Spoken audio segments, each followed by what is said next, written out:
I would like to tell you a few personal stories about what I like to call the danger of the single story.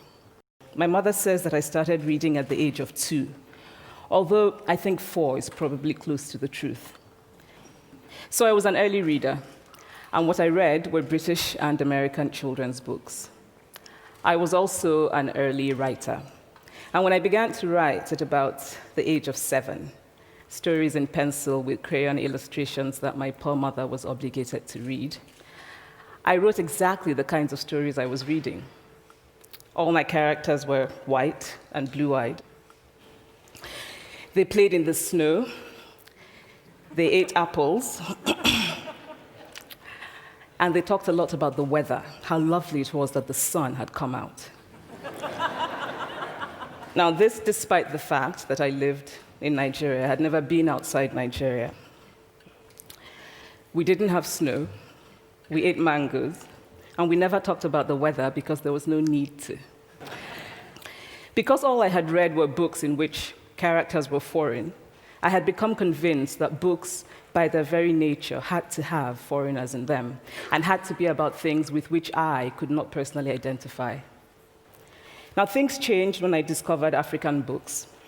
There weren't many of them available, and they weren't quite as easy to find as the foreign books, but because of writers like Chinua Achebe and Kamara, I went through a mental shift in my perception of literature.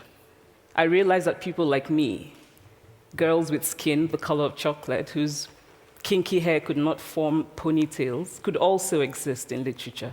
I started to write about things I recognized. The year I turned 8, we got a new houseboy. His name was Fide. The only thing my mother told us about him was that his family was very poor.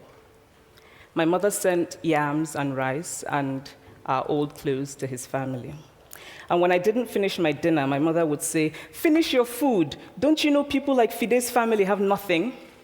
So I felt enormous pity for Fide's family. Then one Saturday, we went to his village to visit. And his mother showed us a beautifully patterned basket made of dyed raffia that his brother had made. I was startled. It had not occurred to me that anybody in his family could actually make something. All I had heard about them was how poor they were, so that it had become impossible for me to see them as anything else but poor. Their poverty was my single story of them.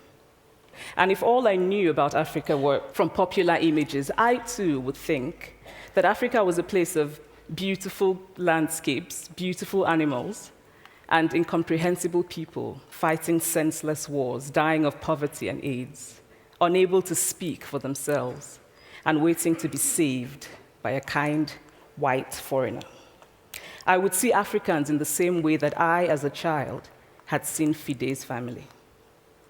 This single story of Africa ultimately comes, I think, from Western literature. Now, here's a quote from the writing of a London merchant called John Locke, who sailed to West Africa in 1561 and kept a fascinating account of his voyage. After referring to the black Africans as beasts who have no houses, he writes, "They are also people without heads, having their mouths and eyes in their breasts." Now, I've laughed every time I've read this, and one must admire the imagination of John Locke. But what is important about his writing is that it represents the beginning of a tradition of telling African stories in the West. When I learned some years ago that writers were expected to have had really unhappy childhoods to be successful, I began to think about how I could invent horrible things my parents had done to me. But the truth is that I had a very happy childhood, full of laughter and love, in a very close-knit family. But I also had grandfathers who died in refugee camps. My cousin, Polly, died because he could not get adequate health care. One of my closest friends, Okoloma, died in a plane crash because our fire trucks did not have water. I grew up under repressive military governments that devalued education so that sometimes my parents were not paid their salaries. And so as a child, I saw jam disappear from the breakfast table. Then margarine disappeared. Then bread became too expensive. Then milk became rationed. And most of all, a kind of normalized political fear invaded our lives. All of these stories make me who I am.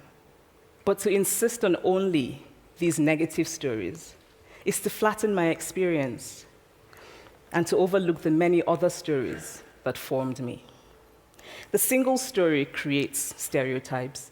And the problem with stereotypes is not that they are untrue, but that they are incomplete.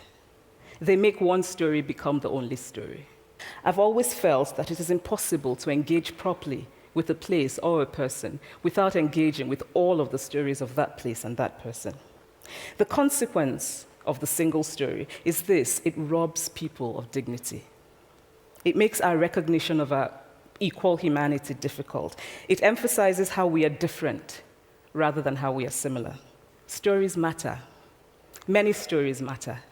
Stories have been used to dispossess and to malign, but stories can also be used to empower and to humanize. Stories can break the dignity of a people, but stories can also repair that broken dignity. When we realize that there is never a single story about any place, we regain a kind of paradise. Thank you.